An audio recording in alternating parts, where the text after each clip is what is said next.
Dosra Boishakh, it follows. Yesterday was Poila Boishakh, so we can legitimately wish all our friends Shubho Noboborsho.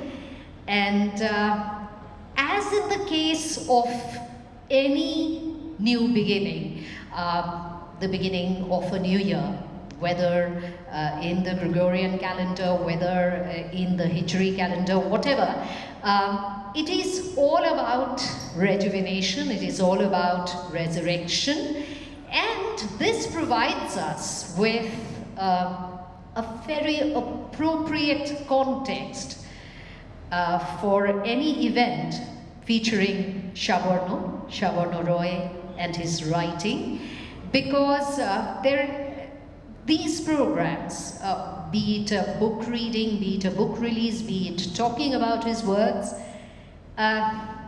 these events always hold the promise of something new, exciting, unique.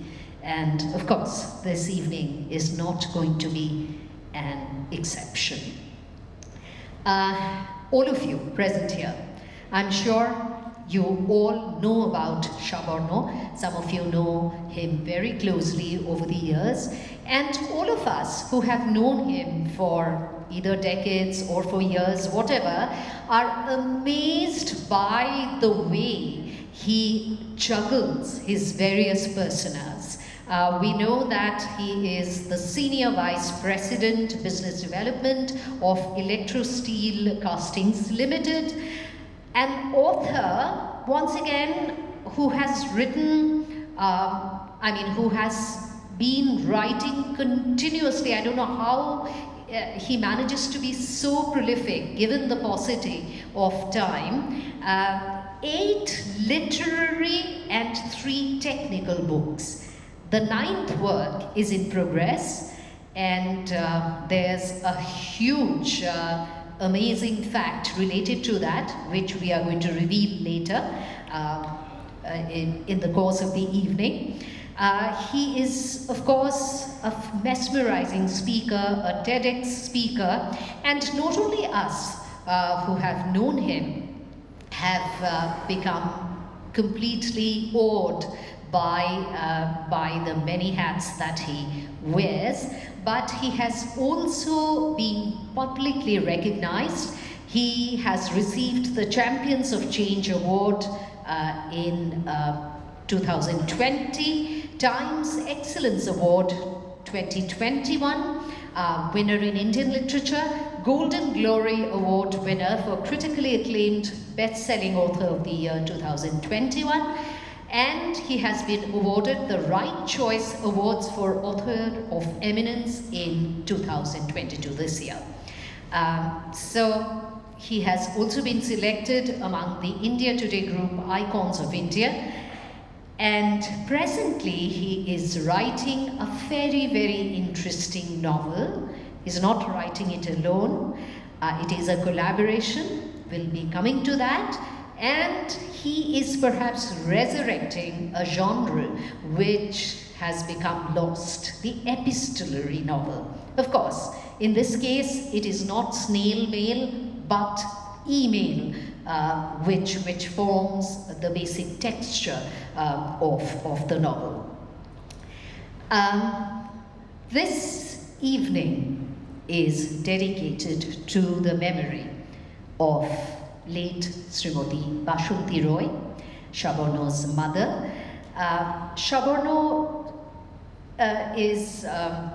he very openly says that apart from everything else that she taught him, she has been responsible for providing him with the tools of his trade, because the 2 languages, English and Bengali. Bengali particularly because 𝗕𝗵𝗵 was he was brought up as a non-resident Bengali, a 𝗃𝗵𝗂 Bangali.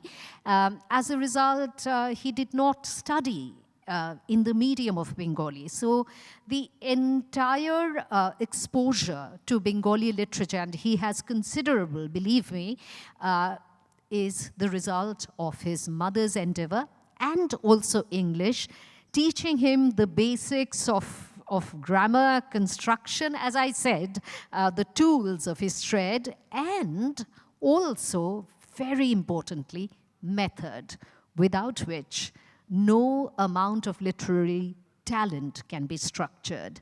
So this evening is resonant with the memories of Sabarna's mother, late Srimati Bashanti Roy. Right, so I think everyone has come in and we are absolutely ready to start the first business of the evening. Yes? All right. As I have been, sort of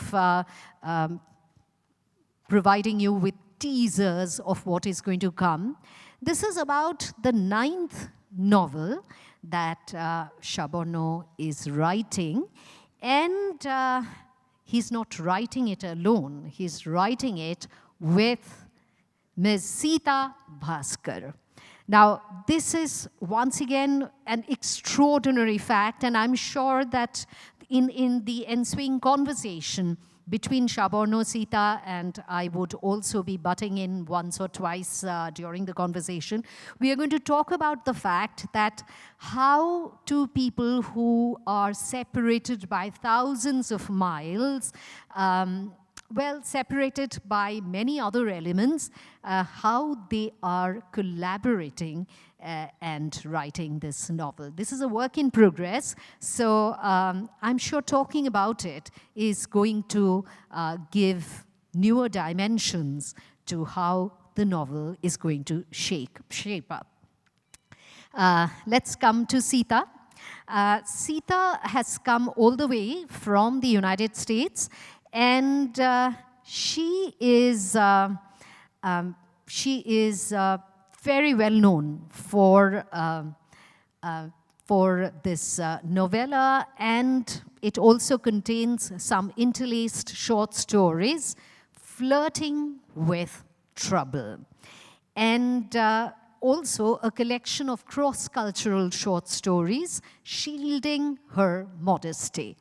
So she is also a contributor in The Silence of the Room, which was a novel semi-finalist in the 2008 William Faulkner Creative Writing Competition. A special mention must be made of her short story, 𝗬𝗵𝗲, which has impacted readers across different cultures. Maybe it was her love of the written word which had attracted her to editing. And in fact, Sabarna and Sita connected when she edited his work in 2018, Random Subterranean Mosaic. And after that, it was perhaps John Lennon, particularly Imagine, who have managed to harmonize these two literature-loving souls together. And in fact, Sita, as an editor, is top-notch. She has developed this win-win collaboration with many writers, and she has brought all her experience, all the knowledge that she has gleaned from attending workshops all across the United States. So may I now call upon Sabarna Roy and Sita Bhaskar to join me on the dais, and we are going to start talking about this, well, certainly about other things, but I would like to start talking about their collaboration, which is the 9th novel in case of Sabarna, and I think the third work in Sita's case. Right. And the name is so fascinating. It is called Tara and Sandy. I was going to say Sita and Sabarna. No, Tara and Sandy, Slow Dance of the Infinite Stars. Right. So we are going to have a conversation about that and much more. Good evening, ladies and gentlemen. Thank you for coming. I think with the progress of the event, more people will be joining us, but we had the focus to start the event on time. So I think you have some questions? I would just like to lead into this conversation by talking about, as I just mentioned, your ninth work, Sita's third work, which is a work in progress, which is an epistolary novel, and it is a conversation between Tara and Sandy, who are also separated by, geographically separated, right? Like you two. So let me just ask you that, what brought this about? I mean, the idea of this collaboration. Both Sabarna and maybe Sita can lead? You should lead. Okay. So, you know, as you know, I've edited Sabarna's works, and I think it was in October or November last year when he reached out and asked me if I would be interested in writing a novel with him. And, you know, I said, yeah, sure, why not? And then he explained the novel. It was just a couple of lines. And then he sent me so I can tell them what the novel. So in his book, Pentacles, he had a ballad, I think almost at the end, where two people, Sandy and Tara, meet at an airport. And so it's just a one-pager. And he said, this is what I want to write about, and in a series of letters. So I said, okay, let's get this started. And that's how it started. I let him say a lot more. I do have a lot to say, but I'll give him a chance to talk, and then we can take it from there. Yeah, actually, in 2009, I wrote a ballad titled Tara. Now, what happens in Tara is two high school mates, Tara and Sandy. They meet fleetingly at the Delhi airport, talking for some time, and then they reach towards their own destinations, one towards Pondicherry and the other to Calcutta or Kolkata. And 12 to 13 years hence, in the post-COVID times, Sandy takes the cue of connecting with Tara through a letter via email and waits for the reply, and Tara incidentally replies, and then a series of letters start to and fro. Now, first of all, I wanted to revive the lost art of writing letters. And I also wanted to talk something about, that was my intention, I also wanted to tell something about companionship that you need after the age of 50, possibly, or 55 or 60.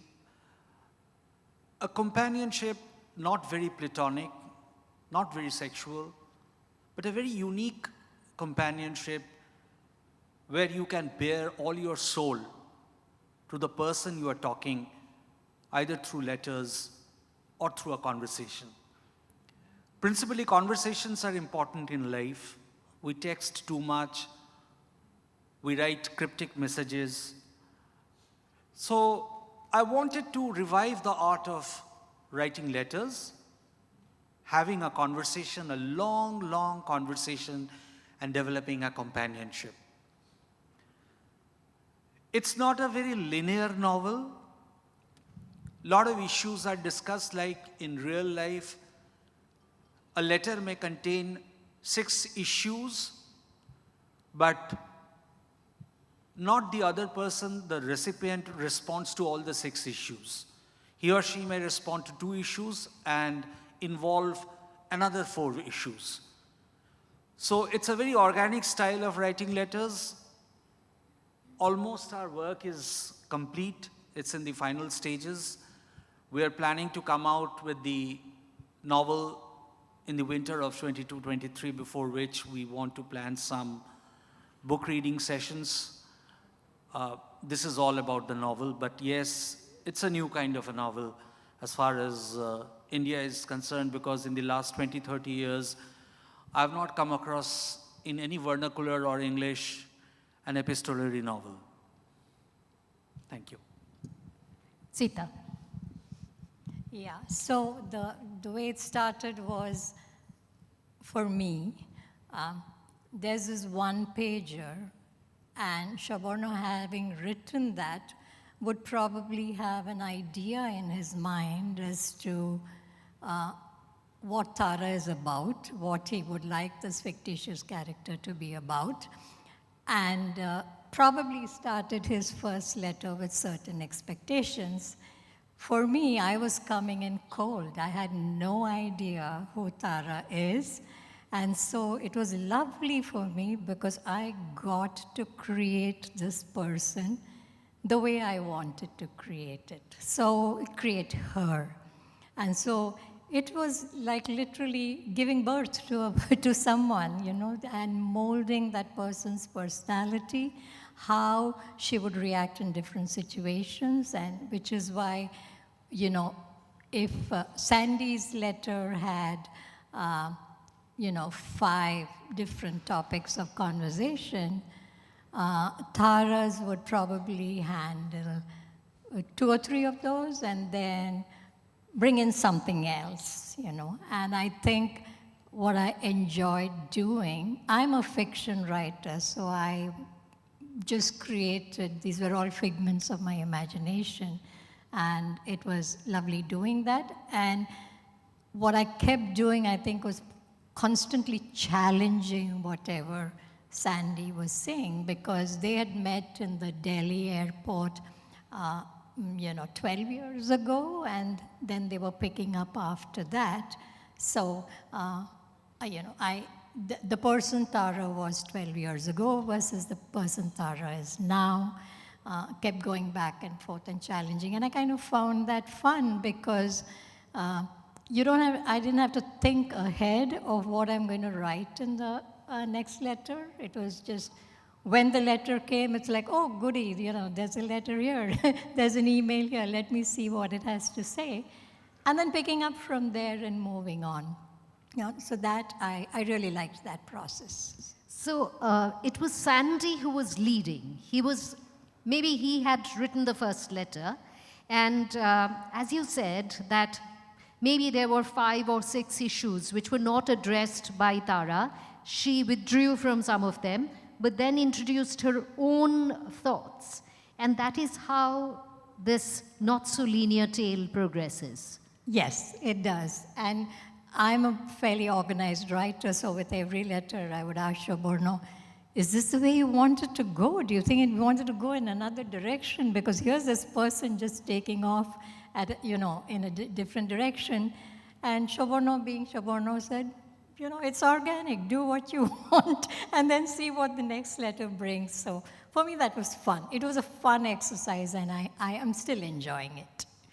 And this is so unique. I really cannot recall, you know, 2 writers across the globe sort of taking things very easy.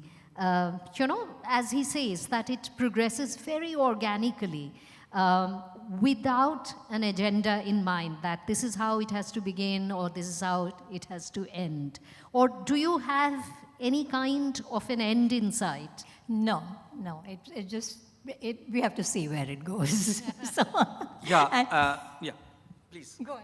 Yeah, I want to say something that apart from writing letters and talking about companionship, there is also to do something about method writing. We talk a lot about method acting because normally a writer or an author would have to imagine, innovate, articulate many characters at the same time.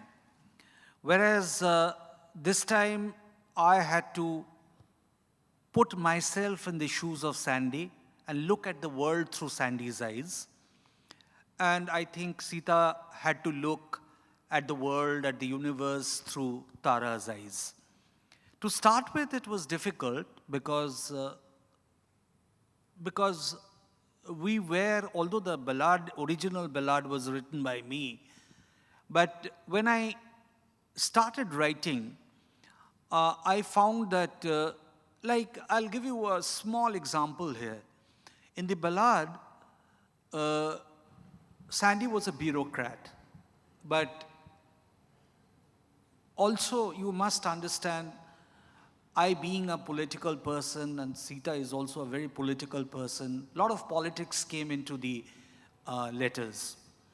I found that a bureaucrat would be in a very difficult position to speak about politics and policy making of the government, being a working bureaucrat. So normally what I do is, in such cases, I made him into a technocrat, which I am. So it becomes easier because technocrats normally talk a lot, talk about the world, do nothing except talking, so which I am. It was easier for me. So so a lot of deviations have been taken from the ballad as well.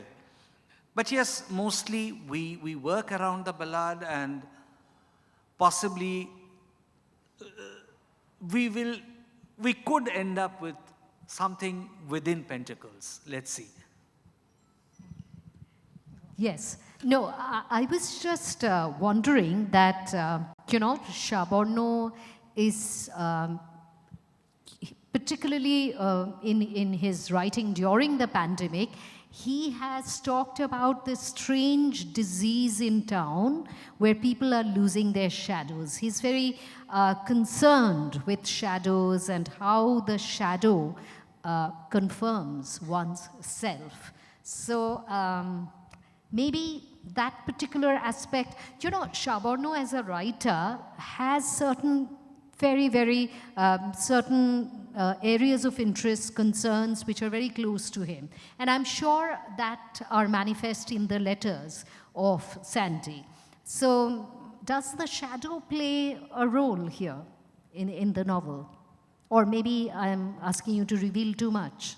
No, you are not asking me to reveal too much. Normally, I prefer writing about contemporary life, the kind of life that I have seen myself and that I understand about well, because of which my writings hover around the idea of me. Sometimes people feel that I'm being too autobiographical in my books, which actually I'm not.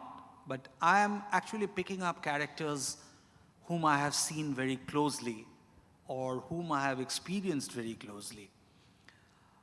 There are two characters, Rahul and Sandy, which people love to associate with me, that they are my, even Sita has told me, are my alter ego or shadows. I would have loved to lead such lives. Rahul of a marriage, an affair and friendship. Okay. Yeah, and Rahul, even in the Frosted Glass, there were 14 stories in which Rahul is the central character. I would have loved to have so much of first-hand experience in my life, but in more senses than one, my life is not as interesting as Rahul's life is, but I have innovated quite a lot looking at the Rahuls and the Sandys of other worlds. Okay, so they are your shadows, or you are their shadows. Yeah, could be. Yeah. Okay. So just as, he draws from his life, his experience, but then, of course, makes it someone else's. Do you have any particular area of life, area of experience that you draw upon when you, supposing when you're creating the character of Tara? No, Tara was completely fictional. So there were, the only thing was Tara was based in Montreal. She was a movie maker, and I can barely take a photograph on my iPhone, so I had to learn about movie making, because you at least want the person to relate to what they started off with. But otherwise, no. I think there's a softball game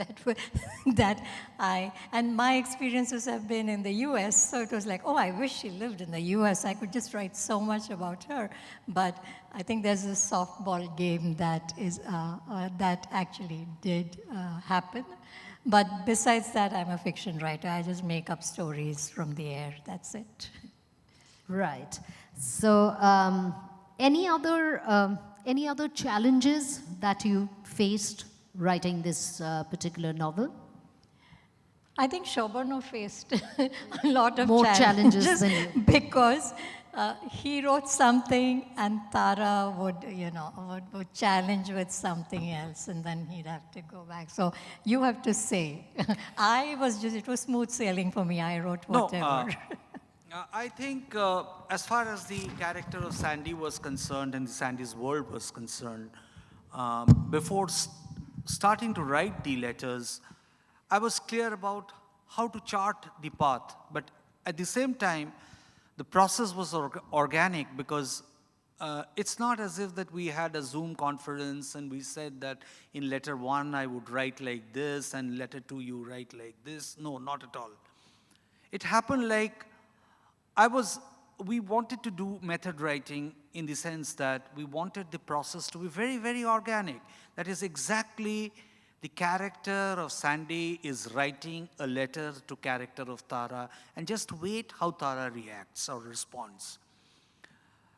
As much as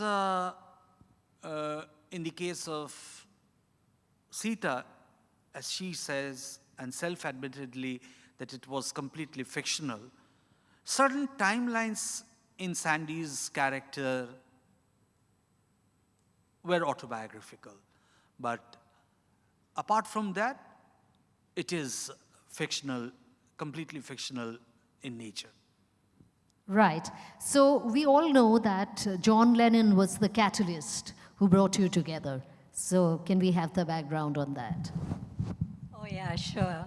So in 2018, 𝗕𝗵𝗃's publisher sent me his book to be edited. And those of you who are familiar with his writing know that it moves around quite a bit, right? And so this one had several pieces, and suddenly in the middle there was a piece on technology, and I'm trying to figure out what exactly is happening here. It was non-fiction, right? And I'd edited fiction until I came to this line, which I'd like to read.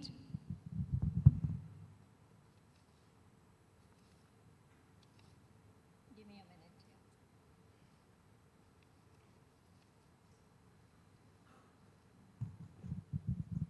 So I came to this line where he talks about the first time he heard John Lennon from the Beatles singing Imagine. And in the book he says the first time he heard it, he was spellbound by the lyrics and the dreams it contained. And so that made me sit up, and I was thinking, oh, he likes John Lennon, he likes Imagine. And for the rest of the afternoon, I just put Imagine on YouTube and kept listening to it. And then at the end of the day, I said, oh, okay, I can work with this person. Luckily, it came in the beginning of the book, so somewhere in the beginning. And then since then, anytime one of his books comes around, it's sent to me for editing. So that's how it was John Lennon who did it. Okay, now I am extremely intrigued by these slips of paper that you are holding. Are these lines from his works that have had a particular impact on you? Yes, yes. Okay, yeah, so go ahead. So, and in the same one, after saying that he was spellbound, he also says that his views changed over the years, particularly John's inability to understand the dominant human trait of perpetuating this destructive chaos, right? And I think it's okay that John did not get it, but then fast forward to 2022, and I'm sure all of you all have heard Julian Lennon, John Lennon's son, sing Imagine as a fundraiser for Ukraine. And so I asked 𝗕𝗵𝗃, do you think the son also is like the father? He doesn't have the ability to understand the dominant human trait. And I want you to answer to that. No, actually, even today, Imagine is like a dream, a utopia. The piano is lovely to listen to. The lyrics are great. And I hope everybody knows that it's the anthem of the Amnesty International. It's a kind of a dream. And when I listened to Imagine for the first time in my life, I was very young.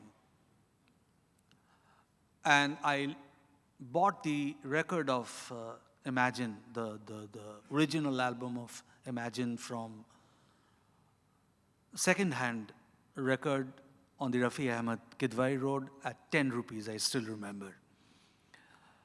And when I brought home and listened to Imagine and the Jealous Guy, I was just blown over. Jealous Guy for different reasons and Imagine for different reasons. But as I grew older and saw the kind of violence all around, perpetuated by communities against communities, people against people, countries against countries, races against races, you know, somewhere I felt a man of John's stature should have understood it long back. Because real literature is all about looking into the future. Because, you see, why do you call Nietzsche such a great philosopher? For the simple reason that Nietzsche could, today, among all philosophers in the world, Nietzsche has become so very pertinent, so very relevant to our lives. But he happened to be in the later part of the 19th century. It's because of his ability to look at the world, to understand the world much ahead of his times. In a sense, it's a beautiful dream, but it is a dream. He could not foresee the kind of world that would actually be perpetuated by the human beings. So in that sense, as a musician, as an artist, I think there he failed to an extent. But I love to listen to Imagine. I would love to listen to Imagine, in fact, 20 times a day, even today. In fact, during our college days, we debated a lot whether Paul McCartney was a better singer than John Lennon. I always vouched for John Lennon. But today I feel that Paul McCartney is a more complete musician than John. Nothing against John, but I don't think that Paul has understood. He still sings romantic songs, has been able to understand the kind of human nature, because they come from a time very different. They originate out of a time of hope and dreams. In my postmodern world, I find no hope or dream exists for the human race. So I think I wrote those lines. I don't have this in my notes, but I suddenly remembered that in your book, after John Lennon, you mentioned Orwell's 1984. And sorry to spring this on you, but can you speak to that? Because yes, it is very relevant. It has been very relevant even in these last 2 years. So I was wondering if you'd just like to comment on that. Well, in that sense, when I was writing about Orwell, you see, Orwell wrote 1984 very long back, Animal Farm long back. In that sense, he was a true artist, that he was able to foresee man's nature long back. That is what true art is. You are not an artist, you are not a creative person if you are not able to foretell what is going to happen in the future. in the art of novel writing, Milan Kundera writes very interestingly that in 1923, somebody predicted climate change in his novel, a Czechoslovakian writer. Now that is unique art. Today, writing today about climate change is no issue because everybody knows about climate change, right? So for a writer to be able to foresee what would happen 100 years after is real art. So that's why I maybe compare, you see, I should not be misunderstood as saying that John Lennon is a lesser of an artist. Absolutely not. He's one of the greatest musicians world has ever created. But true artists should be able to foresee, foretell long before things have happened. That is the cautionary warning that comes out of an artist's arsenal.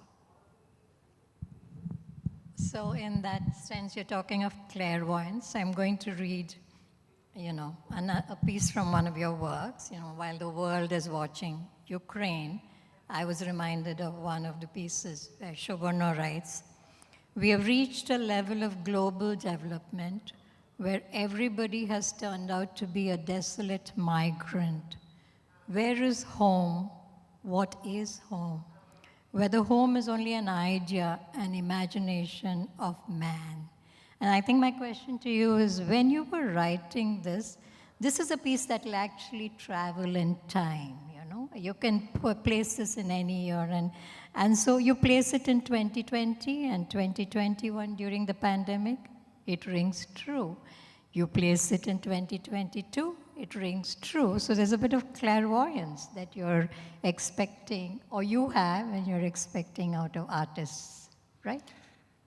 Yeah, yes. But I don't have the powers of a clairvoyant, of course. But I must tell you, as far as where his home is concerned, I think man as an animal is differentiated from other animals by the imagination of home and death.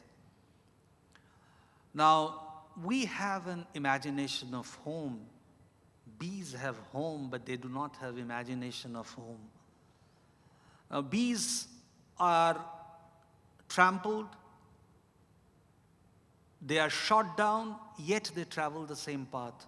But a human being knows where the danger lies because he or she is besotted with the idea or the imagination of home or death. I principally believe that I wrote these lines because I feel that human beings as a species have always thought of the idea of a home.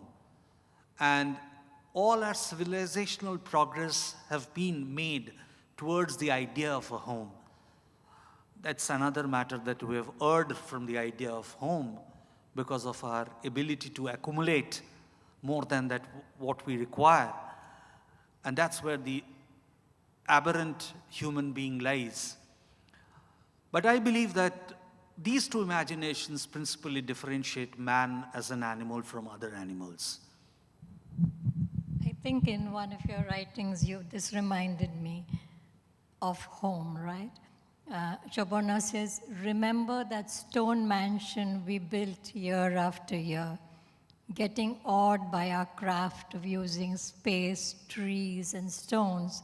It's very relevant when you see all the refugees in 2022. I mean, there have been refugees all along, and I'm not discounting that, but it just throws it up against your face when I read that thing, remember that stone mansion we built year after year." Yeah, this is a poem which I wrote thinking of two persons. In fact, if I remember correctly, I was actually thinking about Robinson Crusoe. And then I thought, why don't I put a man and a woman on an island? They go mad making love, building a home, and suddenly, at the end of the poem, a ship arrives with dead bodies. And they think they're aliens. Now, yes, those lines actually were the effort of two persons, a man and a woman in love, building a home with stones, with time, working with time and space. But these were written long back. I don't know what they mean today to others. In fact, I had forgotten them also, but you reminded me in the evening that, yes, this is something we are going to talk about. So I thought very hard that, yes, the idea, I remembered that, yes, the idea of Robinson Crusoe was in my mind when I was actually writing this poem. So, home and in a greater sense, roots. So, maybe because the experience of being uprooted is so much a part of the Indian psyche, that has led to his concept of a home, which is basically attachment, which is basically a dream. And then, of course, these are issues which would be threatened in all ages, in all politics, in all social structures. And therefore, you know, you can talk about it and it would be relevant in maybe 21, 22 also. Right. So, any other issues that we would like to address, Sita? Okay, all right. So, Sabarna, any last words before we go into the readings from your... One thing I just felt that sometimes if somebody from the audience has any question, I mean, we can take. We can have an interaction, absolutely. That is always a part of our presentations. So if anyone wants to say anything, I'm sure you can provide him or her with a microphone. I'm sure someone has to break the ice. Who's the first person? Yes? Any comments? Any questions? I'm sure there are lots of questions. You know, it only has to start. The initial part is a little awkward, and after that, the floodgates open. Yes, absolutely. Ekhane, Mike.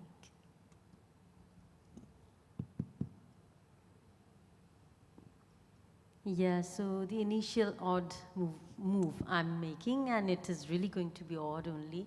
I think it's a little, a dumb question also. I'm asking Mr. Roy, so is there no place of dream in real literature, as you said a few moments back? Yeah. Isn't there any place for dreams in real literature? As he mentioned. Right. Real literature is not about dreams, it is about like foreseeing the future and all. So taking that cue, I told you that the question is going to be a little dull also. I think you are correct, because in a sense I have also, I think my words should not be misunderstood that way. Of course, dreams are a part of our literature, there's no doubt about it, our literature, our music, our performing arts.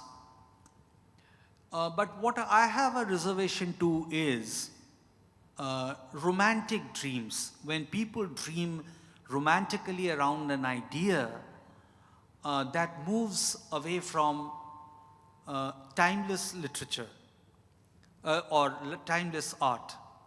But you know what has happened is, in the case of Imagine, Imagine is so beautifully penned. You see, you have to understand that I read something about Lenin's, I'm talking about Lenin specifically here because I refer to Lenin here. Lenin's use of words and use of sketches, he was a master of storyboard making. Very few people actually know that. Is compared with the simplicity of Chaucer. Although Chaucer was a very different kind of a poet. Simplicity, lucidity, and authenticity. But somewhere I feel, it's a feeling of being, I would say, betrayed by the human race, that somewhere Lenin's words have been not kept. So in that sense, it's a rage against the human race, which swells in my heart, that such beautiful words, such lucid and authentic words have been proved so useless. So possibly such beautiful words, such romantic words would have had no meaning to the human race. To that limited extent, I meant. Okay, thank you. Okay. You just mentioned rage. In one of your works, you have said that aging is basically a product of fury, and how do you sort of battle that, win that particular battle. So would you like to explain that? Well, I've started aging, I think, long back. To be very specific, 4 to 5 years, when I lost interest in the opposite gender, and that's... That's when you stop aging? Oh No, my that's- God. no, Some of us no. must have stopped years No, what I said was I actually started aging. Okay. So, having said that, I think aging is a process when your nervous system has to deal with memories and your body has to deal with gravity. And these are two very furious phenomena. You can't defy gravity. You cannot live in a gravityless world. And memories is something which you don't want to lose because you don't want to suffer from Alzheimer's. So in that sense, yes, aging is a very furious phenomena. Yes, that is what I wanted to say. Yeah, I think you're right. Aging is a phenomenon of fury. And then you say, how do I prepare myself for this battle? And also, death constructs a wonderful level playing field for all of us. That I do agree with. Absolutely, It is, we all do. Yes. Yeah. Thank God for death. Okay, At I least- have a question. So when you were writing Tara and Sandy, did you write one letter apiece as action-reaction? Or how did the whole process go? I mean, when you're writing, it's Sita, you want to take this question? a Yeah. communication. And also another question related to it is, you must have fleshed out the characters, because the attitudes, I'll take whims, this fancies will Yeah. invariably have to be consistent over the whole exchange process. Yeah. So, I mean, I think, can I answer the question? of course, Yeah. either of you. Yeah. I will answer some. If Sita has to add, she will. I think I'll repeat again the basic structure of the novel was fleshed out from a ballad titled Tara, which was written in 2009. It is about Tara and Sandy, who are two high school mates, having met in Delhi airport 26 years after they left school. And 12 to 13 years later, they start writing letters to each other. As a process, Sita and I discussed that we will write one letter each to each other, like Sandy writes to Tara. Tara ponders over the letter. Of course, being honest and authentic to the ballad, reacts to Sandy. And similarly, Sandy also responds to Tara. But one of the changes that we made in the process was, in the ballad, Sandy was a bureaucrat, which I explained that in the novel, Sandy is a technocrat come author. And about the fleshing out of the characters. Yeah, so to answer your question, we didn't, all I had to go with was that one-page ballad and what I understood of Tara and of Sandy in that. So we didn't, when Sandy wrote a letter to Tara, Tara read the letter and responded, according to the person she is today.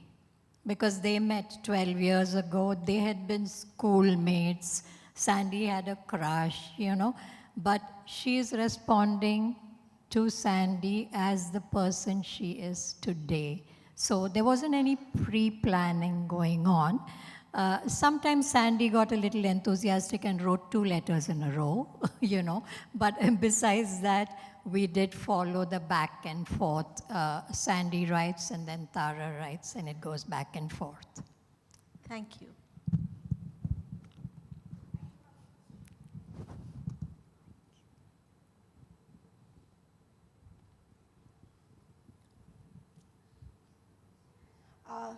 This is probably to both of you. When an author writes, you imagine and you want to connect. And sometimes it gives you hope, and many a times it gives you disappointment as well.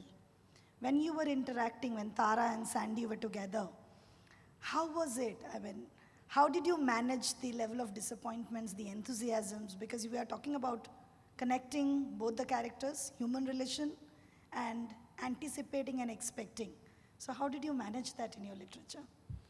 I think Sita and I are at an age where we get disappointed very little with life. We have been so much disappointed with the doings and the constructs of the human race that letters would not disappoint us much, but there was nothing much to be disappointed at. You know, one thing I would like to mention, which fleetingly Sita mentioned, Sita and I have been working from 2018. And we have developed a professional working relationship, which is very organic. I think I understand her process of editing and writing. I can say it today. And I think she also understands my process of writing. And most significantly, we both were working towards fleshing out 2 characters who were depicted in the ballad. And we were finding an ending which actually Sita helped us to find, me to find. Otherwise, we didn't know where to end. It's a 50,000 word novel, planned as it is. So I think we have mostly ended 48,000 words by now. So read the novel when it's published and tell us yourself whether it was a disappointment or not. Yeah, I don't think the letters were written in such a way of, you know, having disappointment. It's 2 adults interacting with each other and, you know, giving their own life experiences to each other. So to the best of my knowledge, I don't think there was disappointment on either side. And of course, I'm glad to hear that I gave the end. So I think I'm very happy. So is there any chance that there are pages when Sita is expecting and there's some unfinished lines in your novel? You mean Tara is expecting? Yeah. Sorry, yes. Yeah, there are many things that we just leave unfinished, right? So Sandy may say something that Tara feels, oh, I'm not going to respond to this, and move on to something else. And then, but I felt there was a synergy, I would say, right, in the writing, that each one, it was like what do you call that? The table tennis or whatever, right? It was like that, you know, one volley comes across and the other goes. So I don't think any of us dropped the ball at any time. Yeah, 2 Chinese masters playing table tennis. Oh, yeah, right. okay, yeah, why not? And spinning a tale in the process. Spinning a tale, yes. So, all right, if there are any other questions? Someone there? I can see hands going up. Can the mic be brought to him, please?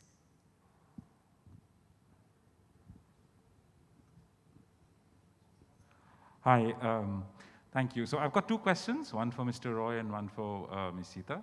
Mr. Roy, it's very interesting to understand your philosophy and the current narrative that you're putting together in your writing. But what are your current struggles as a writer, as a thinker, as someone who's putting words to action or just frames basically, or a blueprint? Would really love to understand where you're struggling, what your anger is, and how you're trying to overcome that. And for Ms. 𝗬𝗃, this is a great collaboration, and I wanted to know more from your perspective as a writer as well as an artist commentator about the gaze of particularly the women South Asian writers in America, and what is the trajectory that they are probably facing or trying to chart as we speak. Thank you. You can answer first. Women South Asian writers in America. It is really hard unless you're one of the top ones. And most of them do get into academia to handle their lives. For me, I had a career, and so I wrote this in my off time. So I just wrote. I wasn't thinking of publishing. So 5 days a week you work, and then the next 2 days I would just write. And was it difficult? Yes. But also, nowadays there's a lot going on, but back when I was writing, there wasn't much of a market for short stories. Everybody wanted a novel.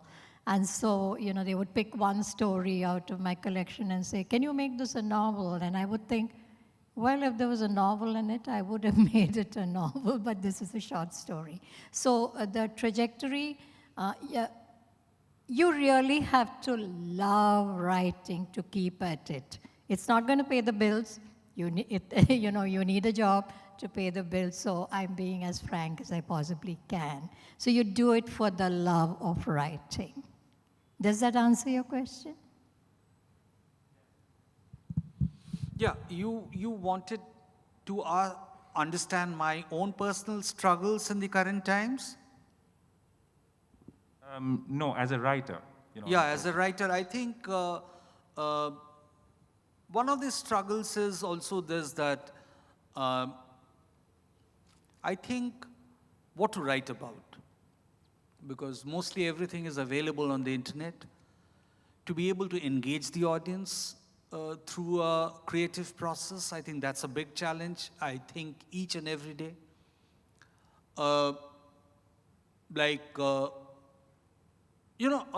And especially the kind of, I love drama, I love crime, but at the same time, I want to give my readers a different kind of an experience, contemporary life experience through my writings. Possibly because of which I wrote a novella on ideas in the etchings of the first quarter of 2020. It was on ideas. The characters were actually ideas and not human characters. Then we wrote something like a marriage, an affair, and a friendship, which was on open marriage, which is something I would like to believe postmodern foretelling, which I believe marriages will become redundant over days. And then this epistolary novel. Possibly I'll be writing on something else in my 10th work. And yeah, this is the challenge. I think these are the kind of aesthetic challenges one puts into. I think the greatest challenge is to engage your audience, because you want to sell a product, right? Because what you write has to be consumed by people. Once you publish it, it's in the public's domain, and you have to give something to the audience that they should be entertainingly engaged in. Fortunately, I think to an extent I have been able to do that to this time. I don't know whether I'll be able to do that with this epistolary novel, but we have invested a lot of resources, time to this work, both 𝗬𝗃 and I constantly thank her for that. But yes, that's the biggest challenge. because internet and technology has engaged our lives so much. Does that answer your question?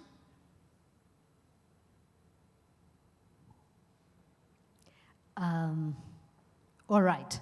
So since the dramatized readings from Sabarna's work is going to happen, and it's quite a long piece, so shall we close our conversation now? And of course, you're absolutely welcome to have one-to-one with both the authors when, we are going to break for dinner or whatever time is available to us. So thank you so much. Thank you for engaging with us, and all the best for the novel that we are eagerly awaiting. Thank you. Thank you so much.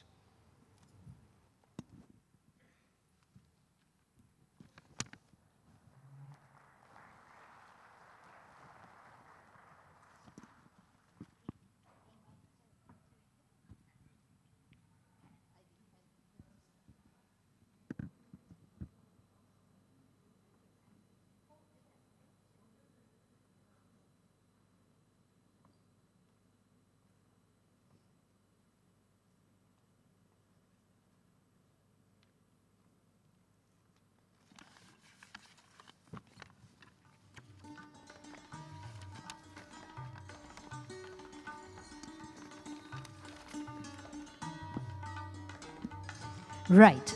So I would request all three artists who would be participating in today's dramatic readings to kindly come on to the dais. They are the director and the person who would be also doing the dramatized reading, 𝗵𝗶 𝗵𝗶 a postgraduate in English literature. He has acquired an enviable collection of hats. He's a thespian. He has learned from none other than the legendary 𝗕𝗵𝗵, and he also has done a balancing act of sorts by directing plays and playing the lead characters in many of those, and his range is extraordinary, from Shakespeare to Sartre to many other postmodern plays. And he has this ability to effortlessly cross over to different genres in terms of acting, be it cinema, theater, television, and of course, audio plays. Today is an example. A director of documentaries, an MC of many events, particularly sporting events, a voiceover artist, and he's currently Dean of Faculty and acting head of 𝗺𝗲𝗃 Film and Television Institute. I'm sure I have missed some of his achievements, some feathers in his cap that have flown the nest.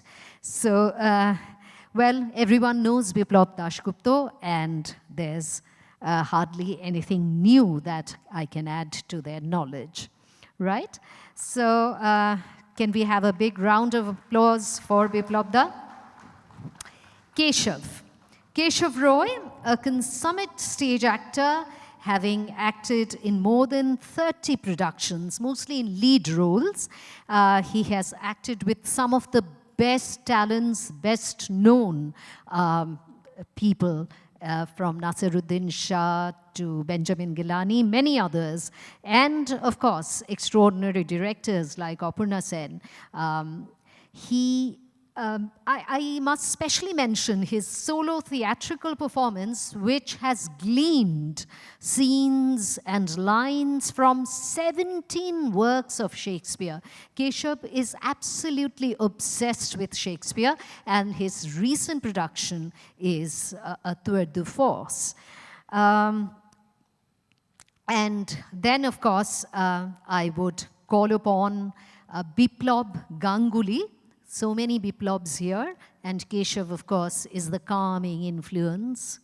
So Biplop Ganguly, another very, very versatile artist, well-known newscaster, live show host, voiceover artist, an MC, a moderator, a narrator, apart from having a long career in human resources and corporate communications. So with these three absolutely wonderful artists on the stage, we are really going to enjoy these unfinished conversations, very tantalizing, very intriguing. So here goes the conversation between Dr. X and Mr. Y.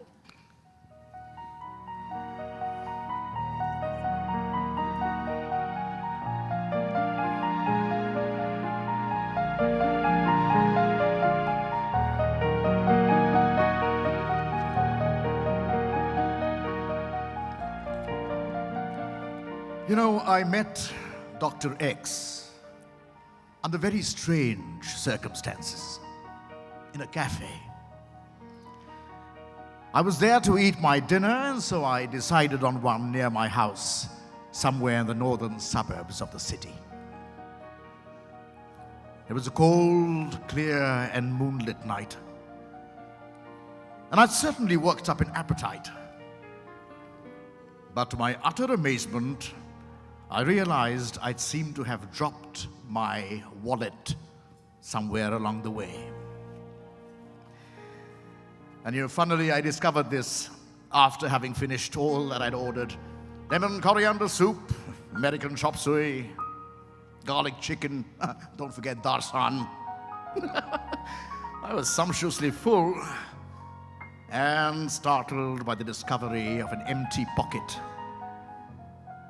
And you know, honestly, just didn't know what to do or how to proceed when it was almost by chance that I spotted Dr. X dining on a table next to mine.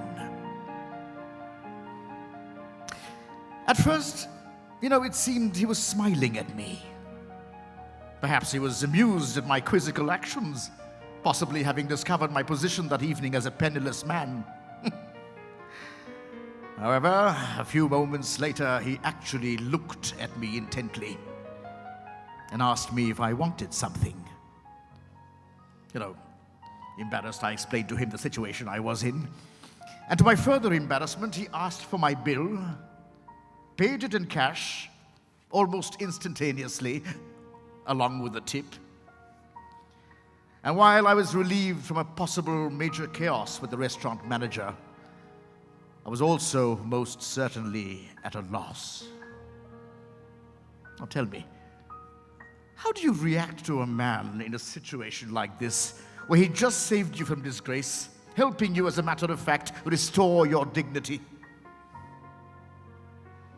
So I went up to him and promised him profusely that I would pay him back his dues the very next day, early in the morning, at his residence. And so I asked him for his contact details, which he gladly gave me, and added, "Please don't go away, Mr. Y. I would like to talk to you." So I sat myself down on his table and waited. And taking all his time, he said, looking right into my eyes, "I've had my food. Let's walk and talk." Our conversation started thus as we leisurely strolled through an abandoned, winding, half-lit back street along a deserted canal. Mr. Y, do you feel old? How do you know my name? By the way, what's your name?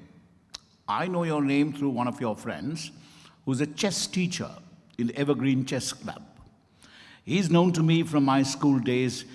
Nowadays, I rarely meet him. Once he mentioned about you that you were his colleague for some time and showed me a group photograph at a picnic where you were also there. By the way, my name is Dr. X. I am not a doctor. I'm doctorate in law, but I'm not a lawyer even. Coming back to my original question, do you feel old nowadays, Mr. Y? Oh, what a strange question. I've never thought about it really, but can I ask you something? Please go on. Is it in line of your profession to ask that question randomly to people? No, not really. I asked this question to specific people, but you're more inclined to ask me whether I'm exercising my right over you, having saved you from a tricky situation. Oh, well, I can't assure you that such a thought didn't ring a bell at the back of my mind.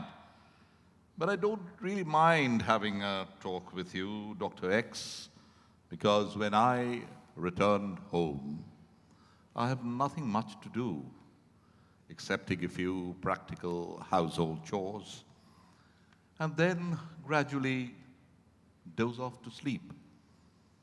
I am a lonely man, Dr. X. Well, by the way, I don't have a family. Thank you. Thank you, Mr. Y, for being so frank with me. So I think we can proceed with the conversation. Please answer the question that I asked you. Do you feel old nowadays? But why are you asking me this question? You see, Mr. Y, you were a Casanova at one point of time. I had learned from your friend. You must have been very youthful, charming, and efficient in those days. But do you feel you have changed somewhat?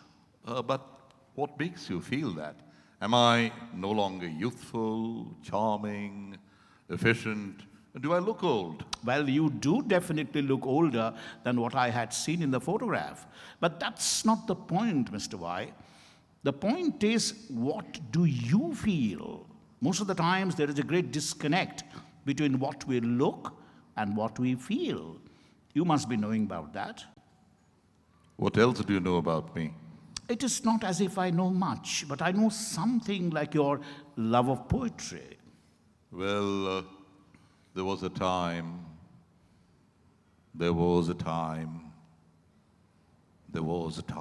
Mr. Y, are you lamenting? Are you old?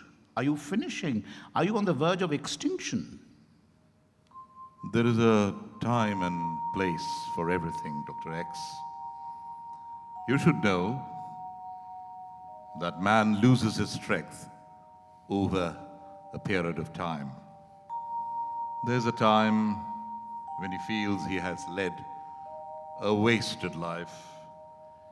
He's living a life which he didn't want, but he knows he can't return, nor can he reconstruct.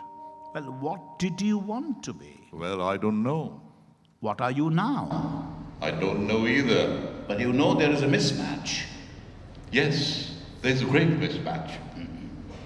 There's an ocean between the two. I never stood up for myself. I became what others wanted me to be. I never worked hard for what I wanted to be. I've led a wasted life, Dr. X. Surely, a wasted life. Mr. Y, tell me one thing. Do you feel the same strength for women as you felt earlier? No, surprisingly, they don't charm me anymore. I'm becoming more and more lifeless, Dr. X. I'm aware of death most of the times these days. But you're a successful man, Mr. Y. Stop calling me a successful man. I hate that farce. I can almost see death staring at my eyes. You mean you feel as if you would die soon? It's not as if I would die soon, Dr. X, but I can see totems of death in my mind's eye. My wife, who died so early. I had spent 15 years in my prime taking care of her. She was sick in bed for too long a time. But it didn't eat away my youth, because I slept with other women during that time. I was responsible to my wife. But I enjoyed my body behind her back. I see my wife nowadays standing still, looking at me from within a frost-bitten jungle. I often see the hooded man from the seventh seal. I also see the expressionless face of the boy monk staring at me from the banks of the river Sindh at Ladakh, as if calling me to another world. Well, you certainly do not fear death. I can assume this. Well, there was a time when I did fear death, but I no longer do. So you're deeply aware of your mortality, Mr. Y. Oh, well, yes, I am. So you do feel certainly old, Mr. Y. Yes, I do. And I also feel that my time is up. But I don't know what to do next. By the way, this is my house. Would you care for a cup of tea? No, Dr. X, I'm not feeling up to it now. I'll certainly meet you tomorrow morning and pay you back the amount I owe you. No. Do not come tomorrow morning. Please come in the evening. We can pick up the conversation from there. Okay, I will. So be it. Who is this Dr. X, by the way? How does he know so much about me? Do I really look that old? Well, he was sure I felt old. Do I look bent up? Do I look disinterested in life? Now. Could he have stolen my wallet to help me later? Possibly picked up a conversation with me to give me a jolt? Or perhaps passed on some esoteric signal to me that I still haven't quite been able to fathom completely? You know, I should have visited his home in the garb of finding out minute details about him. At one level, life seems to have stopped for me. And another seems to be endless, almost relentless. Would I have faced the same fate of emotions had I had children of my own? Children now. I've hardly been able to take care of myself very well. How would I have taken care of my children? It's my cell phone. It's an unknown number. And as I answer it, I can sense Dr. X's sonorous voice wafting through the speaker. It was a long conversation once again, but this time on the phone. Good evening, Mr. Y. How are you doing? I'm doing fine, but how is it that you have my phone number? I never gave it to you. You must have the will to get something. You will get it thus. That's all right, but tell me, where did you get my phone number? You see, I got it from a common source. That's not the point.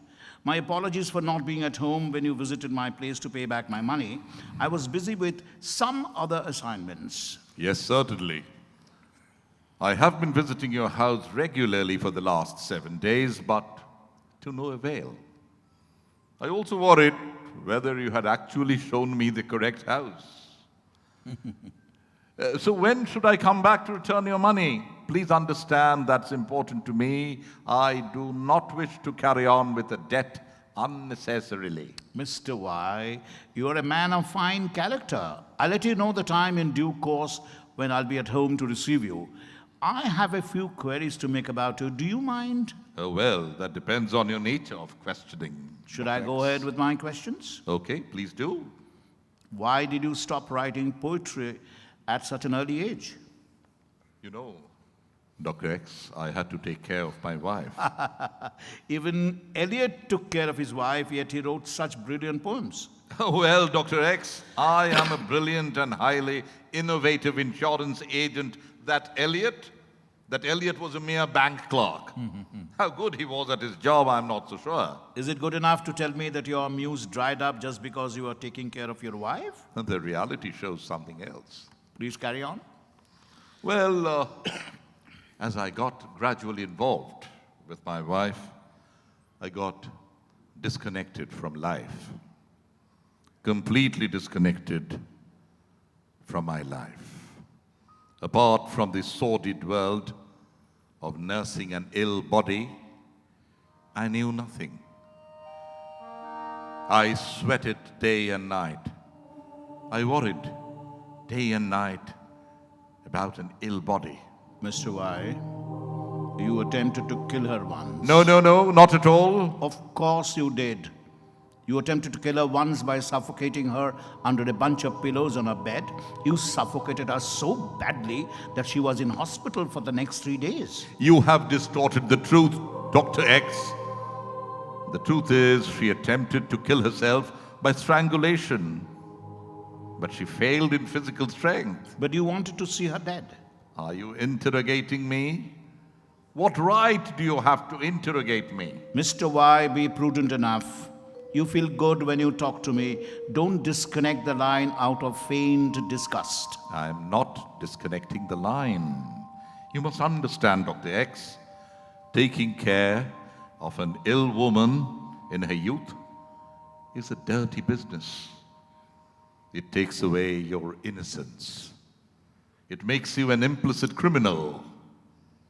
It makes you what you are not. No, that's not true, What's Mr. Y. not true, Dr. X? Even under normal circumstances, people wish others' death just to remove their perceived obfuscations. Give me an example. Should I give an example from your life? Well, like? Like you wished your mother's death when she fell in love with one of your uncles. Is it not that true? You had screamed at her one night, did you? Dr. X, you are crossing your limit. I owe you some money, right? But that doesn't mean you can tell me whatever you want. Mr. Y, I want to be a friend of yours.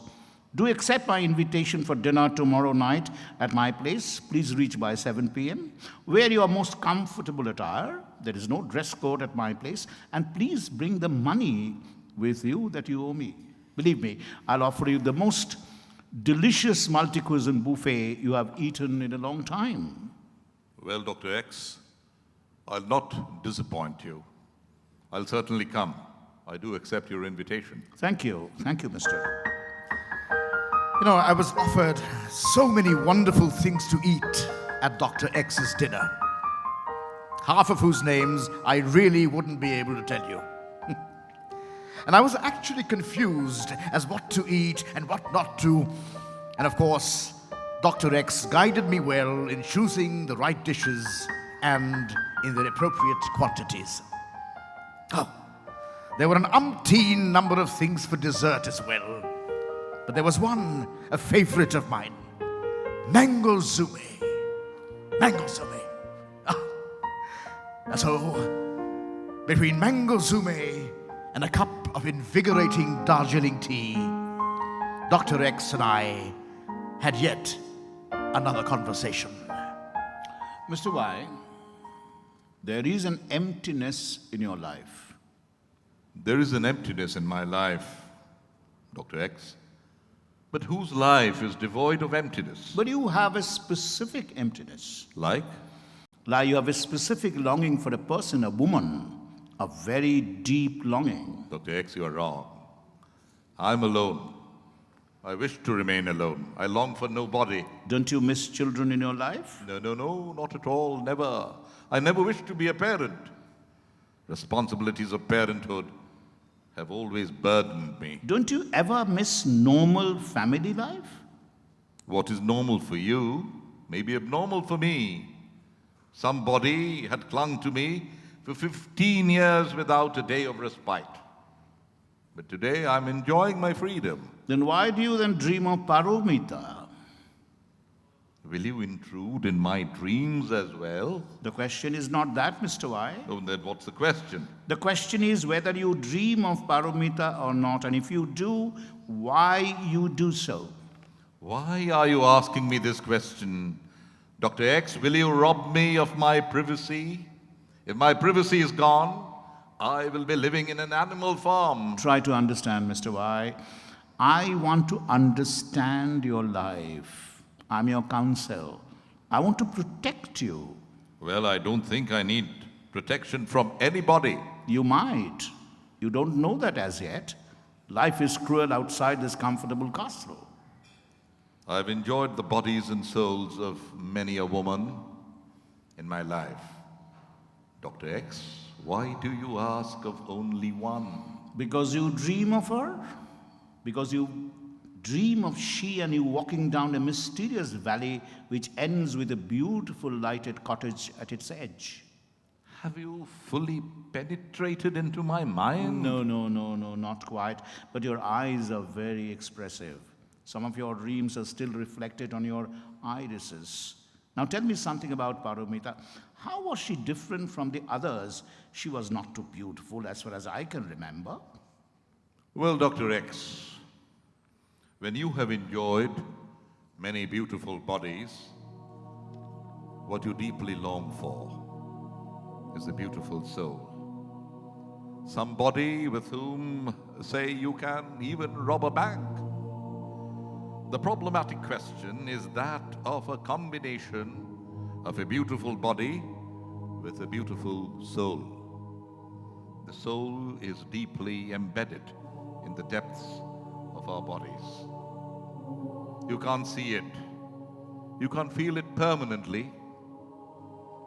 Only sometimes you can have a glimpse of it. With Paramita, I could glimpse her soul. In spite of knowing my womanizing vulnerabilities, she was ready to give herself up to me forever. She loved my body all right, but she loved my soul as well, my essence. I had a child with her. I forced her to abort. She left me forever. So you dream of her now. Dr. X, dreams are not of our own making. They come and go. I also dream of my father, who vanished from my life all of a sudden. Paramita too vanished from my life all of a sudden. She never gave me a second chance. You know, Dr. X landed up at my place all of a sudden one night. It was drizzling outside, and I was surprised to find Dr. X outside my door. He was in his long black raincoat, a huge black umbrella swaying in his hand as the gusts of rain lashed out against his sleeves and the fall of his raincoat. And as he entered my room, he quickly folded the umbrella, removed his raincoat, and put them dripping on a shoe rack adjacent to the main door. I was a little discomfited by the inelaborate and frugal arrangements in my house for such things. But Dr. X looked unperturbed. He shook my hand and asked me if I could offer him a cup of hot coffee. Nescafe? To which he applauded and asked for it as soon as it could be done. So, I made coffee for Dr. X and some tea for myself, and sat down next to each other on two very old cane chairs. And like always, we had a conversation. Mr. Y, I can feel you have been thinking of your father. Well, Dr. X, how can you feel such things? Do you have extrasensory powers? Do you have telepathic powers? You see, Mr. Y, I'm a bit sad myself. I can make out from your face you're sad too, and sadness brings people closer to each other. And when you come close, you understand people better, their reasons of grief and melancholy. You know, I have a very strange habit. Whenever I would receive any invitation or greetings by way of cards, I would respond telegraphically. Now, with the death of the telegram, I have to switch over to a new methodology. I feel so sad for it. I just do not know how I will get used to it. Don't worry, Dr. X, you'll get used to it in no time. You will have to, anyway. It's a civilizational change. You will gradually see post offices vanishing in the near future. Mr. Y, life follows patterns like musical notations. The melody takes new shapes and forms, and this is applicable to political life as well. Well, you know, Dr. X, I suddenly remember something. What is that? My father went missing on the 11th of December, 𝗵𝗲 Masjid, you remember? Yeah. 5 days after the 𝗵𝗲 Masjid was demolished in the same year. But there is no connection between the two. Well, except that angels and demons of 𝗃𝗏𝗃𝗃 are hovering around us like invisible signals. Mr. Y, is it raining still? Well, I don't think so. This year, the monsoon has arrived earlier than usual and is going to be a heavy monsoon, and that's what's predicted. Okay, then I'll get up and return home. One evening, Dr. X and I went for a stroll on the riverfront. And after having walked for almost an hour in silence, we sat down on a forlorn part of the riverbank, and it started raining. We were drenched by the time our hour-long conversation ended. Mr. Y, tell me one thing. You hated your father, didn't you? Well, sort of, you can say so. Do you hate him still? He was definitely a hateful character. But you know, Dr. X, time softens things up. You know, my mother, she used to sing very well. Mm-hmm. Had he allowed her to showcase her talent, I wouldn't have hated him this much. You must have been a very, very insecure man. Oh yes, he was an insecure man, a frenzied, insecure man. But he should have controlled himself. He should have learned to give space to others. But you hated your mother too, didn't you, Mr. Y? No, I started hating her when she fell in love with one of my uncles. I couldn't stand her making love to another man. I was very, very jealous. Will you blame me for that? No. I don't blame you for that. As a child, you are not supposed to know how to give space to others unless and until you are brought up in a very cultured environment. There is an age when boys think they own their mothers. Did she neglect you? Well, she definitely did. My uncle was very jealous about me, even more than my father. He would lobby against me with my mother and tell all sorts of lies about me to her. Does it feel very lonely to hate both of your parents? Well, it did feel lonely, but it doesn't matter, Dr. X, anymore. For they're no longer present in my life. Mr. Y, hatred is what defines you. That's not true, for I have been a dedicated husband and a brilliant lover of many women. How surprising that you keep on complaining about your colorless life still. Dr. X, sleeping with women can kill your boredom for some time, can keep you engaged in a whirlpool of excitement. But it doesn't add color in any way to your life or give an edge to your life. I believe a great love can give you relief at the end of the day, a love that you pursue for a lifetime. It could be a woman, an idea, a hobby, or even an invention. Sleeping with many women, Dr. X, wastes your life in the end. That is what you are saying today, when you have lost the capability of sleeping with many women.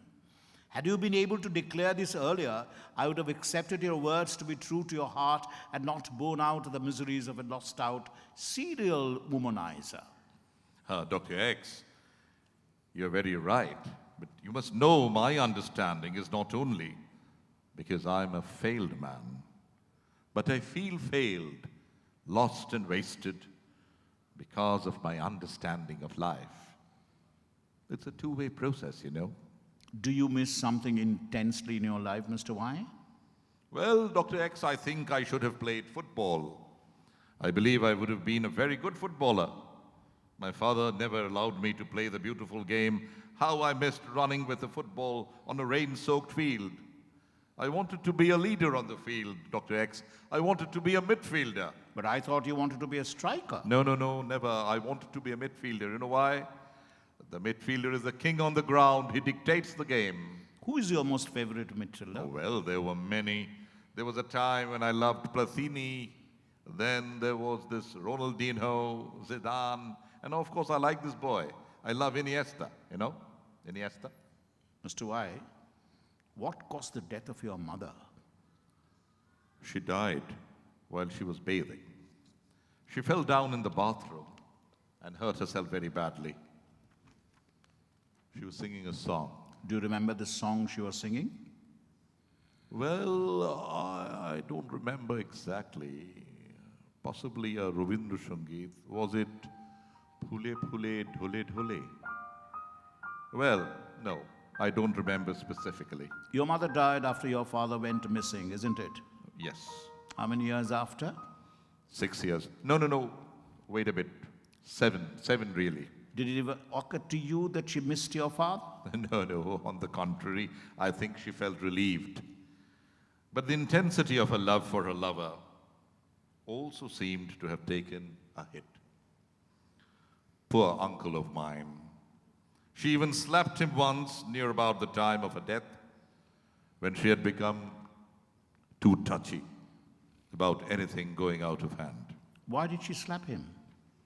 I don't know, but I overheard her saying, "You will die a horrible death." Did he die a horrible death? No. Unfortunately, he died very peacefully in his sleep. Did your uncle ever marry? No, he didn't. Why? Dr. X, he was unemployed, and yet he was a big mouth. Everybody in the family discouraged him from marrying, and once he and mother, started relating to each other, I don't think he missed being married. It was a hot, humid, and oppressive Sunday afternoon. The hot envelope of water vapor in the air outside was blazing, drilling heat into the skins of people on the streets, almost melting them into pools of sweat. I happened to be in the southern part of the city on some work, when all of a sudden, through the corner of my eye, I sighted Dr. X walking down an alley. So, I got out of my car and decided on following him at a distance. He was walking as if unaffected by the heat, flowing through the streets, the bylanes, the alleys, like rays of photons. It was difficult for me to catch up with him. And it was just as I was contemplating giving up the chase, Dr. X turned around all of a sudden, ran towards me menacingly, bumped into me and yelled at the top of his voice, "I'm warning you! I'm warning you, Mr. Y, never, ever think of following me again."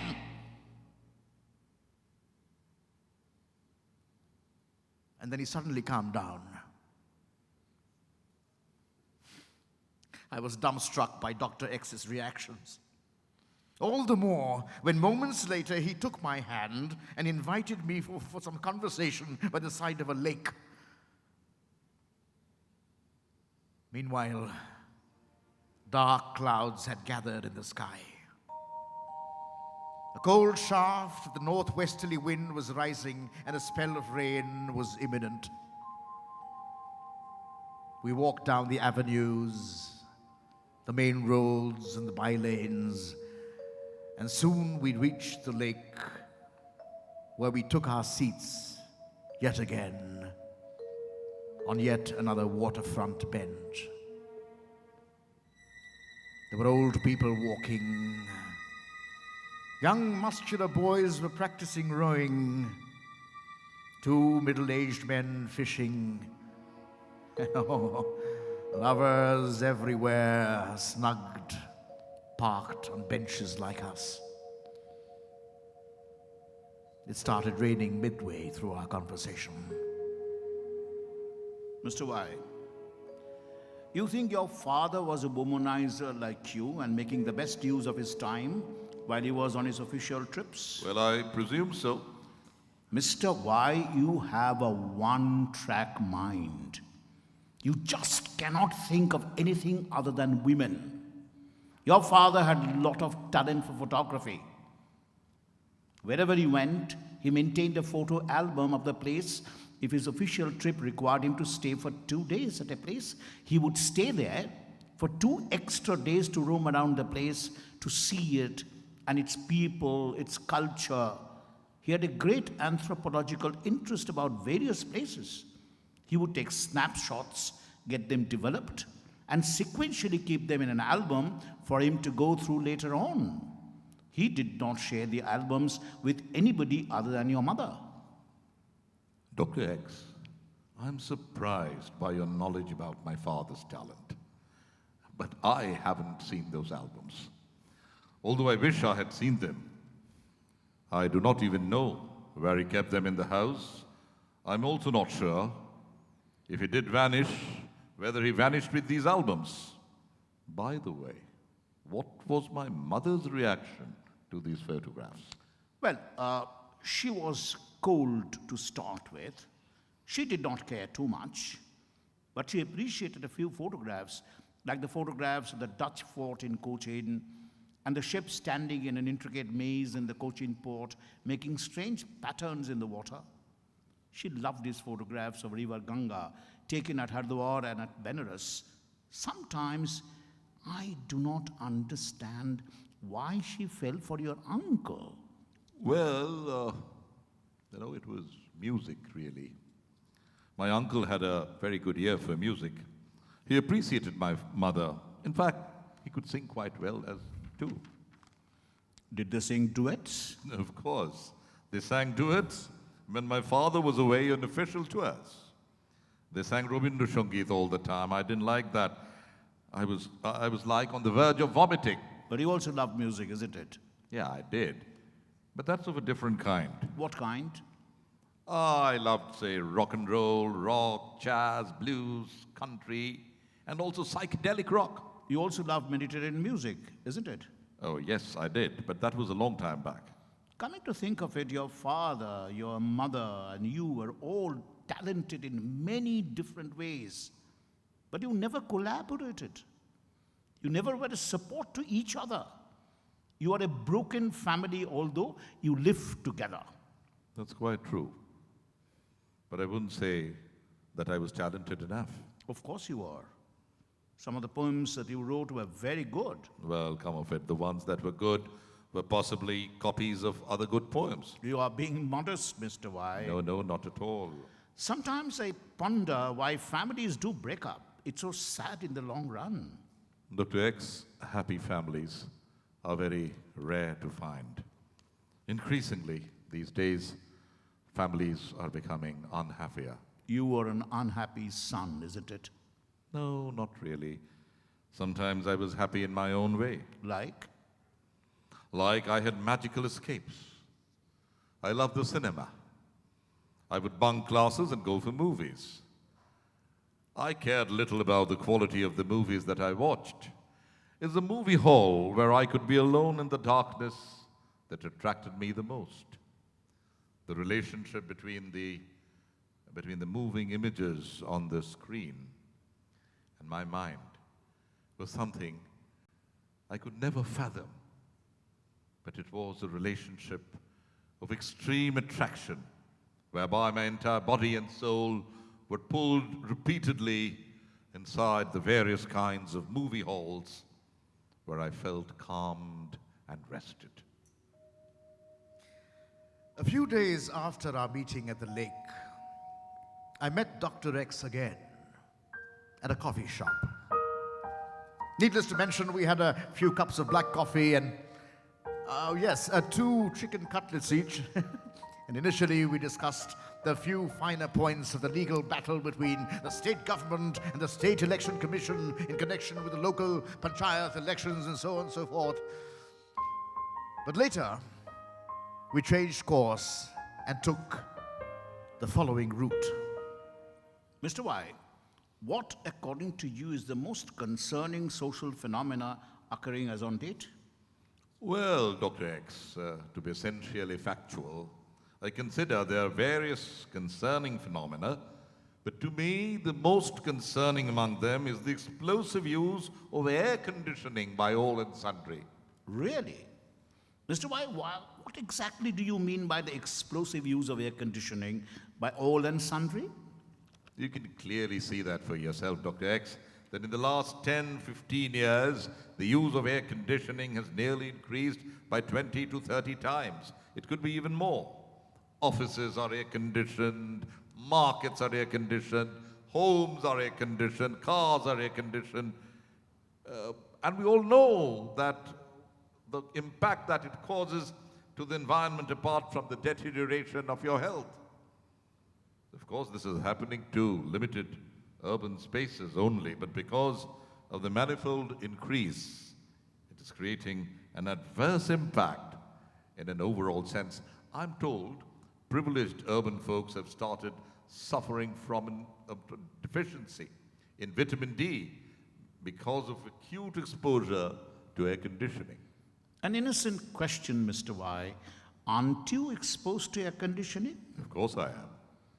Why don't you change yourself? That's the problem, Dr. X.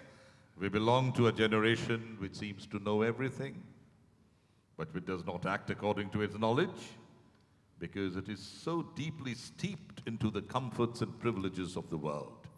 You believe in God? Do you? I have asked you first. You know, these days I don't believe in God at all. I do not need to believe in God. When I was a kid, I was very fearful of God. You know, in one day, when I was small, I stole a few marbles, and my friend remarked, "God will punish you." I didn't return the marbles, but I feared that I would be badly punished. My blood vessels would erupt, my heart would gush open, and I would die. But I was surprised. You see, nothing happened to me, and I was sure God was not there to protect the wronged. Mr. Y, you have guarded a secret for long. Secret? Yes, a grave secret. Secret that defines you to the core. Oh, you seem to know all my secrets. But I know this one for sure. Well, tell me my secret. You were a student unionist. Well, yes, once upon a time, during my university days. You had participated in a movement on behalf of your union to show solidarity with Hindustan Lever casual labor strike. They were demanding permanency status, right? That was a long time back. Yes, but you became a strategic ally, a rabble-rouser, and later a key strategist in the movement, so much so that you got exposed to the confidential strategies, tactics, and an overview of behind-the-screen operators of the labor organization. Yes, but that was a long time back. Then one day, a senior police official visited your house. Yes, that's all right, but... He threatened you politely of dire consequences if you did not spit out to him what you knew about the movement. He told you as a student you had no business loitering around multinational factories. He further told you if you did not spit out what you knew, they would fabricate a case around you and the noose would be so tight that you would fuck up unwinding it lifelong. Dr. X. And bloody hell, you give out each and every detail of what you knew, including your views and conjectures. I had no other option, Dr. X. Please try to understand. They threatened to hurt my family. Shut up! Shut up, Mr. Y. If you cared a dime for your family. The point is 3 people were arrested from the underground based on your testimony. And the whole labor movement was scuttled for a long time to come. You're being too dense on me, Dr. X, without giving me a scope to defend my case. Dr. X invited me to his home one day for high tea. I had to reach on time, so I'd taken a half day off from work. His palatial bungalow was well decorated and lit as always. as he ushered me up the stairs to a long wooden dining table where cookies and cakes, of various kinds, were generously laid out alongside, may I add, an assortment of biscuits, and vegetarian and indeed non-vegetarian sandwiches. The room was bright. The air conditioning was crisp. But Dr. X wore a somber look and remained silent. Silent for a very long time. Even as he munched on his cookies and sipped his Earl Grey tea, he was silent. Well, I was obviously meant to select my own preference of tea among the endless brands stashed in one corner of the dining table. Green tea it was for me. And oh yes, 2 chicken sandwiches. And finally, the long-awaited moment, Dr. X, half absent-minded, half stern, says to me, Mr. Y, answer this question. At one point in your life, you had come close to raping and killing a young girl. It was a folly. Only a folly, you mean to say? You're not ashamed of yourself? Dr. X, you must know the facts. I did not rape her. The situation was such that I was enamored by her. I kissed her on her lips momentarily, but then took control of myself. I didn't push myself any forward. You're lying, Mr. Y. You're lying. You had premeditated the whole incident. It is true, in the long run you had controlled yourself, but your intention was to rape her and you wished to kill her. Tell me whether this is true or not. I did not rape her, means I did not wish to rape her. Had I wished to rape her, Dr. X, I would have ended up raping her. Why don't you understand this simple fact? Why don't you understand, Mr. Y, that kissing a young girl like Lisa on her lips against her wish tantamounts to raping her? Oh, Dr. X, I surrender my case. I do agree that I should not have conducted myself the way I did on that eventful day. But do you feel it was fair on Lisa's part to blackmail me for 4 long years, citing that incident?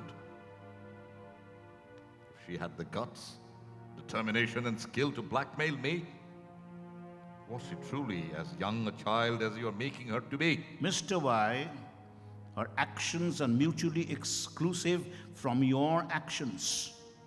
What we are discussing at present are your actions. Your actions, Mr. Y. You acted unfairly and violated the young girl. Lisa blackmailed you and could do it for such a long period of time because you were in the wrong in the first place. Tell me, Dr. X, how do you control yourself if you are attracted to a young woman and you fall in love with her? The question is not that of falling in love with a young woman, Mr. Y. The question is that of controlling yourself not to touch her physically before she reaches a certain age. That is natural ethic.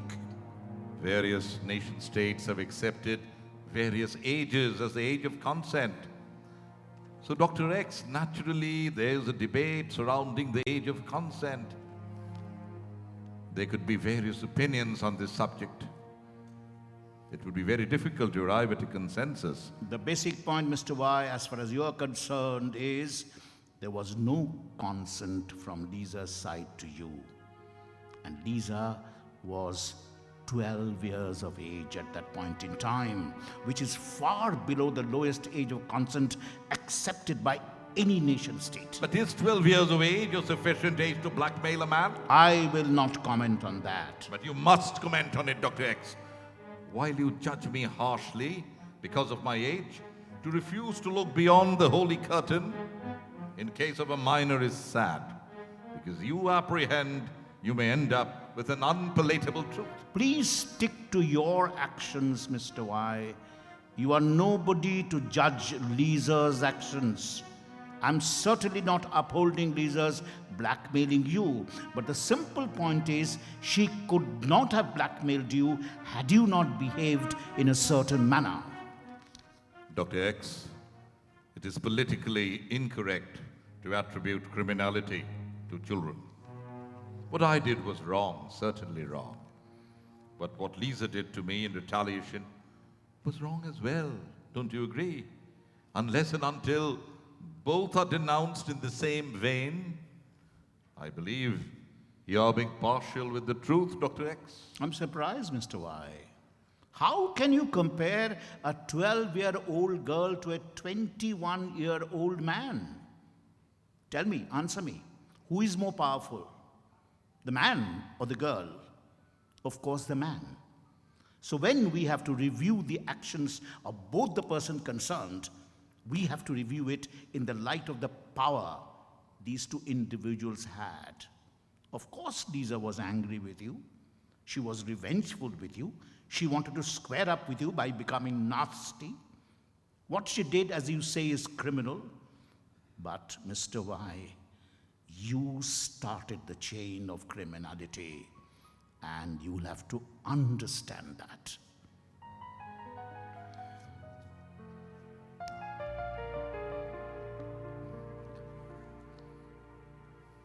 There are moments in life when you feel a ferocious intensity sweeping across your heart, almost making you mad.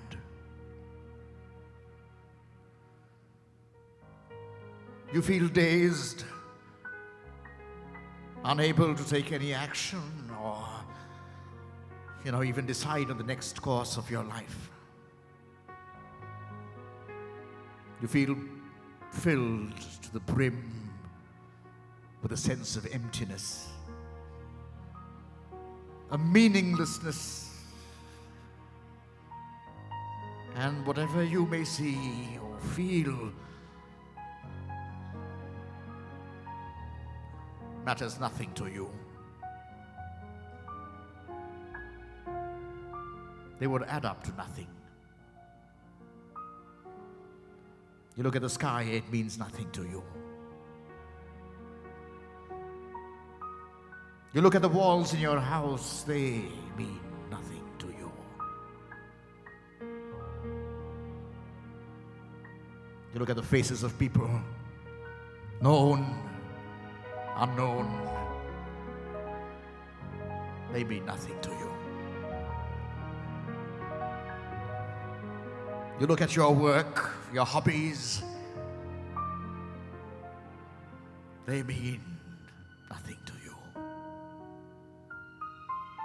It is as if your heart is paralyzed. Not a sentiment of upheaval, but a rush of a strange emotion originating from within the bowels of the earth with which we are connected by the soles of our feet.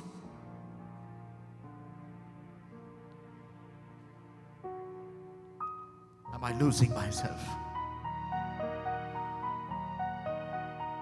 Am I missing the real plot of my life? Is there a plot in my life?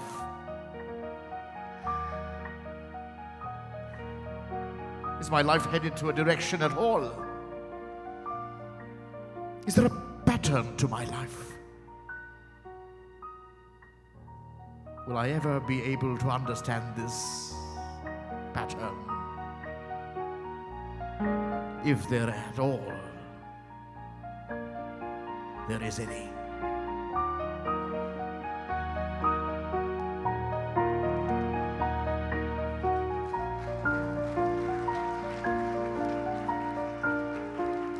Thank you very much. Madhuvanti has already introduced the cast, Keshav Roy, Biplab Ganguly, and the entire reading was supported by Debashish Shah, who was on keyboard. Thank you very much, respected audience.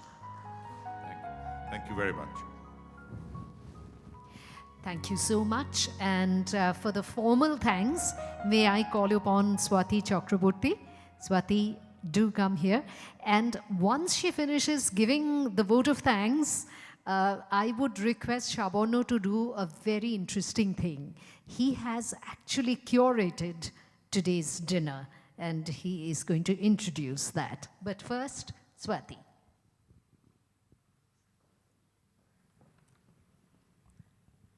Good evening. Good evening to one and all present here. I, Swati Chakraborty, am honored to propose the vote of thanks for tonight. Firstly, I would like to extend my gratitude to 𝗏𝗏 for organizing this beautiful evening, the Telegraph for their immense support, Mr. Sabarna Roy and his family for their extraordinary efforts throughout, and of course, Ms. Seeta Bhaskar for her exceptional contribution to this event. I would now like to thank Mr. 𝗵𝗏 𝗃𝗃, Mr. 𝗵𝗏 Ganguly, and Mr. 𝗃𝗵 Roy for their insightful inputs. We are highly obliged by their presence. I would further like to thank Ms. Madhumanti Moitra for being a wonderful moderator as always. Last but not the least, I would like to thank the entire crew involved in making this evening a success, including Ankit, Abriti, Shimontika from Candid Communication, Mr. Anuj Kumar Maurya and Bashanto Bera for all their hard work. We are also highly grateful to the entire team of Marriott for hosting us tonight and our lovely audience for supporting us and taking part in this event with great enthusiasm. Once again, thank you everybody. Please do join us for a street food dinner. Thank you. Yes, but before that, an introduction of the dinner to sort of get our gastric juices in overdrive. Well, Tuhinda wants to sing a song. Oh, sorry, Shumida wants to sing a song. Yeah, why don't you sing? Well, today I think it's the most appropriate song to sing after this fantastic session by three outstanding guys, all my good friends. C sharp to there.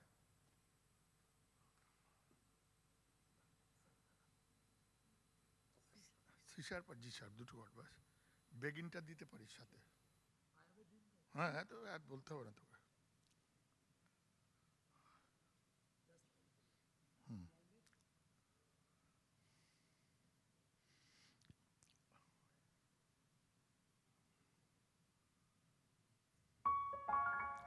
C sharp. Rhythm to there. I have a dream. Have na? Okay. I have a dream, a song to sing, to help me cope with anything. If you see the wonder of a fairy tale, you can take the future, even if you fail. I believe in angels, something good in everything I see. I believe in angels when I know the time is right for me. I'll cross the stream. I have a dream. I have a dream, a fantasy to help me through reality. And my destination makes it worth a while, pushing through the darkness still another mile. I believe in angels, something good in everything I see. I believe in angels when I know the time is right for me. I'll cross the stream. I have a dream. I'll cross the stream.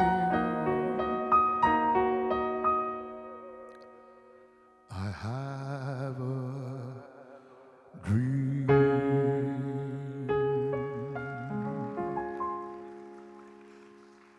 এটা খুব দরকার ছিল আজকে তোমার এই ড্রিমের মধ্যে।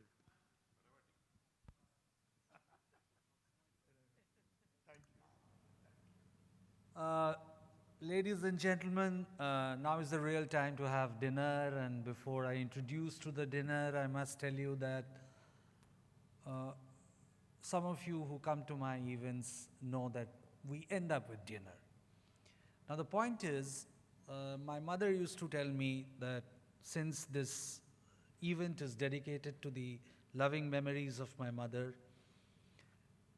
mother used to find an excuse to feed people, and she told me that since I am an atheist and I don't believe in religious rituals, so she said that cook up causes and reasons to feed people. Now this time I planned that we must have an unusual dinner, a street food style dinner. So before you are introduced to what is in store for you tonight, I thought I'll read the menu myself, which I have curated with the chefs of J.W. Marriott.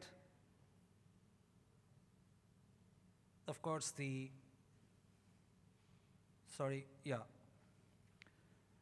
in chart you have fuchka with 2 types of water, sweet and sour and spicy. Filling is potato with black chana, dahi fuchka, dahi vada. Then Kolkata style kathi roll, egg chicken kathi roll, paneer kathi roll. Of course, condiments, you have tomato sauce, mustard sauce. Pav counter, you have keema pav, pav bhaji. Dosa counter live, you have masala, cheese, paneer, all kinds of dosas you have. Appetizers, I think you have had some. Chicken pakoda, fish chop with lacha salad, lasun, ketchup. Vegetarian, you have ghugni with lacha paratha, and you have Maggi live counter. All kinds of Maggi live counter. And you in desserts, you have baked rasgulla, malpua with rabdi, and assorted ice cream with condiments. So enjoy your dinner. I think this is an unusual dinner. And enjoy your dinner with 1 plate, please. Thank you so much.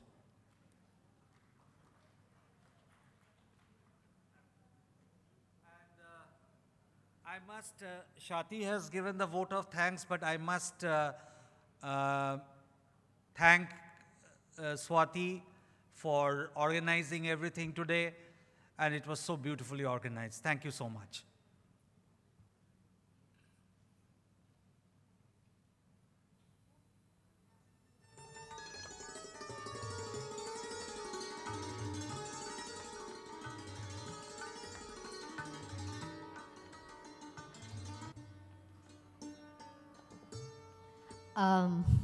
Now the most important thing, that you have to collect a food coupon.